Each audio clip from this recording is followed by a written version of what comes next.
If President Trump was a king, he would have closed the national parks and the National Mall, so they couldn't have had the rally out here. By the way, that's what President Obama did during the shutdown in 2013, closed all the parks and the National Mall.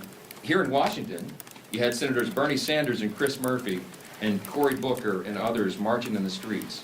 Now, these are the same senators who voted over and over to shut down the legislative branch and hand the reins to President Trump. They're decrying the situation that they themselves created. This has always been about the spectacle. Chuck Schumer himself joined the spectacle in New York City. And it's interesting to note his activities there. He was standing side by side some of the most radical groups that maybe ever assembled on U.S. soil.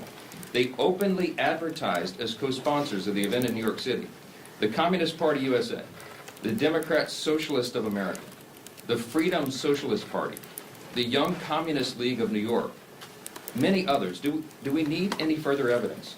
They're not hiding this. They're out in the open. They're not shy about it. Because this is the core constituency of the modern Democratic Party.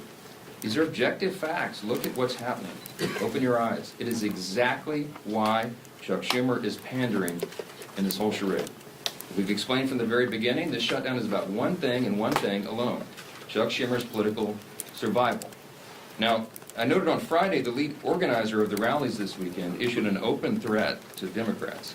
Quote, "The cavalry is coming in on October 18th, and they're either going to be celebrating with you, or they're going to be calling for new leadership." Now that's a direct threat to Chuck Schumer, and he heard the message. So did Hakeem Jeffries in the House.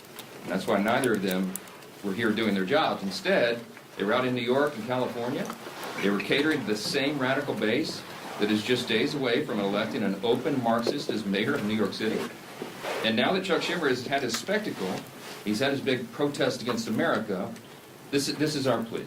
We're asking, and I think everybody in this room and everybody watching, listening to our voices this morning should be hoping that he is finally now ready to go to work and end this shutdown and stop inflicting pain on the American people.